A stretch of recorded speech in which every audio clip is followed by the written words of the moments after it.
Tem mais algum e-mail aí, Priscila? Isis Valverde. Olá, Isis Valverde. Olá, Sucesso Manuel, bom programa. Voger ou Voger, eu não consegui entender. Olá, Sucesso Manuel, sempre, sempre. Dorinha, desculpa. Manuel Lima, o viajor é sinônimo de determinação e sucesso. Dorinha, obrigado. Bom, mas faz uma pergunta para o meu convidado aqui. Aldo Mascarenhas, vai em frente, amigo. Apresentador Manuel Lima. Bianca. Oi, meu professor favorito. Estou adorando o programa. Beijos, Bianca. Bianca do quê? Escudilho. Hã? Bianca do nosso grupo de teatro. Do grupo de teatro? Lá do minha beijo aluna do pra Teatro você. das Manda Américas. um beijo pra ela. Oh, Obrigado, Bianca. minha atriz favorita. Ah, Minha não! espectadora favorita. Não aceito. Não aceito. Tem uma ciumenta aqui, hein, Bianca? Tem. Ô Celso, Oi. fala um pouco de Sonho Doce. Foi um sucesso danado. Sonho Doce foi. Milhares de apresentações. Sonho Doce foi. Tantos anos em cartaz. Aliás, eu tava falando isso sobre uma amiga que quer ser atriz e ela falava assim, não, porque eu quero fazer Globo, porque eu quero fazer sucesso. Eu falei assim, não, você precisa ter muito claro o que você quer fazer. Né? Você quer ser famosa ou você quer ter prestígio? Né? Porque o prestígio é aquilo que você conquista com muito trabalho, com muito esforço, mas que uma vez tendo conquistado é seu. Né? A fama é essa coisa de 15 minutos, né? Quer dizer, de repente aí tem gente que fica famoso aí assim, né? Daqui um ano ninguém mais lembra, não acontece mais nada, né? E se a pessoa não tiver uma boa estrutura emocional e tal, a fama pode derrubar completamente a pessoa, porque pode ocorrer aí que ele fica um ano em cartaz, saindo, e depois ninguém mais lembra do cara. Nossa, ele fica péssimo, né? Fica péssimo, fica péssimo. Se aquilo foi o motivo principal daquele ano, da vida dele, aquela fama, aquela bajulação, aí de repente some, ninguém mais procura o cara por 6 meses, ele começa a beber, é problemático. Aí eu falei para ela, olha, eu vou te dar um exemplo. E dei o exemplo do Sonho Doce. Eu falei, olha, o que você acha de um espetáculo de teatro que fez mais de 500 apresentações? Nossa, 500 apresentações? Eu falei, pois é, eu tenho uma peça que escrevi com o meu grande parceiro Will Damas, que fez mais de 500 apresentações. Isso é sucesso? Mas você não ouviu falar dessa peça. Essa peça foi vista por mais de 80 mil pessoas. Nós estamos aqui do lado do Morumbi, 80 mil pessoas, nem pode mais hoje, né? Mas seria esse Morumbi lotado de gente. Quer dizer, você imagina um estádio desse tamanho, completamente lotado, tudo isso assistiu essa peça. Isso é sucesso? Mas você não estava entre essas 80 mil pessoas e não ouviu falar disso. E isso acontece muito em teatro. Isso acontece muito em teatro. Muito não. Mas acontece com vários grupos, com vários trabalhos. Então a gente tem aquilo que se chama de sucesso, né, de bons resultados no teatro, acontecem muito e a população como um todo não fica sabendo. Né? Eu fui na última apresentação do Dolores, que é um excelente grupo que tem na Zona Leste. Eles estavam fazendo uma última apresentação, que é um espetáculo que eles fazem para 100, 120 espectadores. Eu assisti de pé atrás de um monte de gente, tinha mais de 600 pessoas. Isso não é sucesso? Mas quem é que fica sabendo? Está respondida a pergunta da Sônia Rabarini. Pergunte ao entrevistado sobre uma coisa chamada sucesso. O sucesso existe? É notório? É passageiro? Já respondeu, né? E uma coisa importante para se falar é assim, o trabalho em busca do sucesso tem que ser feito permanentemente, porque não é o fato de você ter conseguido sucesso uma vez que faz com que você tenha garantido o sucesso da próxima vez. A gente tem N exemplos de grupos ou artistas que fizeram sucessos com um determinado trabalho e que na sequência acha que pode no embalo daquele, no conseguir... embalo daquele, ele se dá mal, né? Porque às vezes, trabalho é um trabalho diferente. E às vezes não é nem o fato de achar que pode só pegar carona. Às vezes, de fato, trabalharam de novo e muito seriamente para conseguir sucesso uma segunda vez e nem sempre êxito, e nem sempre vem. Nem sempre vem. Mas que alimenta. Quem foi que fez a pergunta aí? Sônia Rabarini. Ó, Sônia, obrigado, viu? Bom, e essa peça é de sua autoria, né? O Sonho Doce? É. Sonho Doce é. Fala pra gente. Mas, olha, os atores desses ele tem um pedal aqui de peças e tal. Tem. Os atores do Sonho Doce. Ficou tanto tempo em cartaz. A Claire estava? Não. Essa foi a montagem do Engenho. Ah, foi do Engenho. Então teve duas. Na verdade, foram duas montagens, uma com direção do Carlos Tamanini e outra do Luiz Carlos Moreira.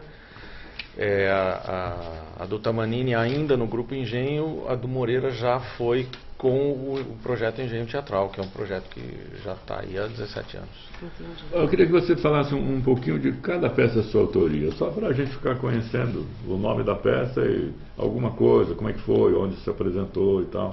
Bom, vamos falar pelo menos das duas que eu tenho, os dois representantes aqui. Isso. Que ambos estão, no caso do Vinícius, esteve numa peça de minha autoria que chama Na Calada da Noite. Uma peça... Que terminou uma temporada há pouco tempo. Que terminou uma temporada há pouco tempo. Que é uma peça inspirada numa peça do Zé Vasconcelos. De quem? Zé Vasconcelos. Zé Vasconcelos? Aquele humorista, ator maravilhoso, fantástico, que agora, pelas notícias que eu soube, ele está com Alzheimer. Está em casa, está bem, etc e tal, mas ele chegou um pouquinho antes, né, desse boom de internet e é pouco conhecido, eu acho.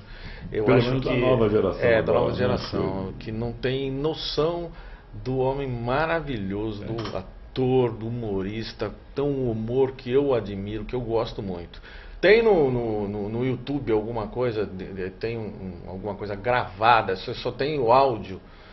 Mas olha, ouçam porque vale a pena. É maravilhoso. Imitador, fantástico. Tinha um gago que ele fazia. É sempre perigoso essa coisa, né, de você pegar gago, coxo. Opa, desculpa aí. Mas eu não acho nem um pouco desrespeitoso o tipo de trabalho que ele faz. Eu acho que é preciso ver para que eu gostaria que um gago opinasse sobre o que ele faz. Eu acho que como aquele humorista cego, eu não lembro o nome dele agora, que tem aqui na TV. O ceguinho, como é que é o nome do ceguinho lá? E que brinca muito com o fato de ser cego. Com o fato de ser cego. Faz a piada em cima daquilo e é muito deficiente visual. Tem um humor que eu acho fantástico. Eu não acho mundo cão, não. Inclusive ele falou, agora eu estou vendo um negócio aqui, que ele não está vendo nada. Né? Então, Na Calada da Noite foi o Vinícius participou. O Vinícius participou. O Vinícius fazia um investigador de polícia, na verdade era uma dupla de policiais que iam fazer investigação sobre um assassinato ocorrido numa mansão na Zona Norte. E que eles, assim, nada muito ortodoxo essa dupla, né? Quer dizer, na verdade, os personagens que os dois faziam, ele e o Zé Buda. O Zé Buda fazia o delegado, que é o personagem que o Zé Vasconcelos escreveu para ele próprio, né? E ele tinha um parceiro que fazia um investigador, quer dizer, inspirado nessa dupla de personagens eu escrevi, mas aí eu desenvolvi bem os outros personagens. Então era uma comédia muito engraçada, quer dizer, na verdade essa dupla ia para o teatro, assistia uma peça de teatro que era a própria peça da qual eles iam participar, né? E no caso do Bárbaro, essa peça se chama Romeu e Julieta e um tal de Shakespeare, que é uma brincadeira que eu faço que eu fiz com Shakespeare, né? Romeu e Julieta, acho que Você fez uma adaptação cômica com o texto? Não. Não é exatamente isso. Porque o Shakespeare é personagem da peça. Então a gente ressuscita o Shakespeare virtualmente. Então, através de um programa, programa colocado no computador, a gente consegue fazer ele aparecer aqui mais de 400 anos depois. E tem uma montagem que um grupo brasileiro vai fazer de Romeu e Julieta, mas um grupo brasileiro que trabalhou meio que com a própria internet. Quer dizer assim, ouvimos dizer que, né? Então assim, vamos fazer... tem aquela famosa cena do balcão, né, no Romeu e Julieta, e que na nossa peça vira um balcão de uma padaria. Português uma padaria, Princesinha de Lisboa. Mas o Shakespeare aí não é português, não. E o Shakespeare fica completamente endoidecido, porque o que vocês fizeram com a minha peça? E o Bárbaro, ele faz um apresentador que alinhava todas as cenas e que discute com o Shakespeare, né? Porque assim... Shakespeare nunca escondeu o fato de que ele tirou a história de Romeu e Julieta de uma outra história de Romeu e Julieta, que também foi baseada numa outra. Então a versão dele já é uma terceira versão, né?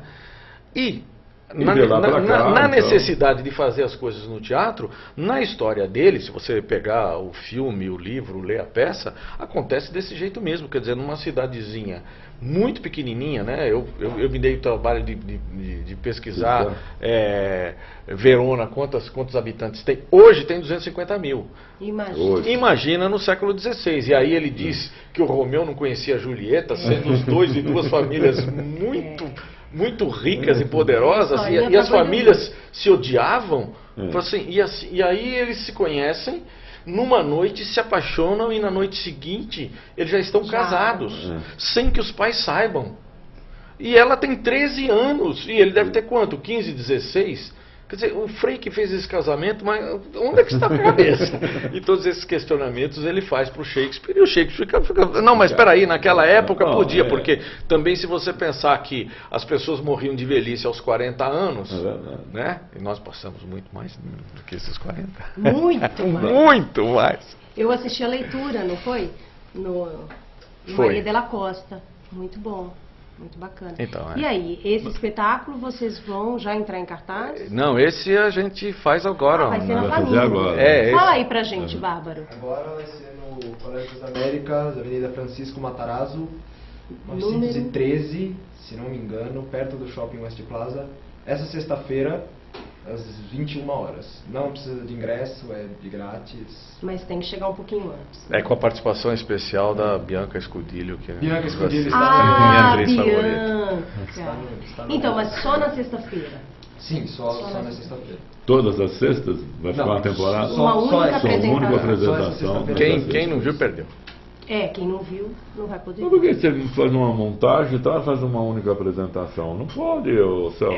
Aí assim, eu tenho um elenco que depende muito para se locomover dos pais. Quer dizer, a gente vive numa sociedade de insegurança muito grande. Então, não raro, alguém do elenco diz: hoje eu fui quase assaltado, ou eu fui assaltado. Nas imediações, por mais segurança que tenha na escola, no entorno da escola. Isso aconteceu com meu filho, isso aconteceu com alunos meus. Então, os pais têm que levar, têm que buscar. Então, para conseguir fazer com que a gente faça um número maior de apresentações, eu tenho que fazer com que esse elenco de 13 tenha a disponibilidade dos 26 pais e mães que estão no entorno desses 13. Né? Então precisa ter uma combinação que nem sempre... A disponibilidade complica um pouco o trabalho do teatro, do diretor. Né? Complica um pouco. Mas as outras peças, né? Caleidoscópio, Quase... Bom, tem dois trabalhos que eu fiz com a Maísa na Companhia Paulista de Teatro, que é o Quase e o Homem do Saco. Homem do Saco? O que é isso aí?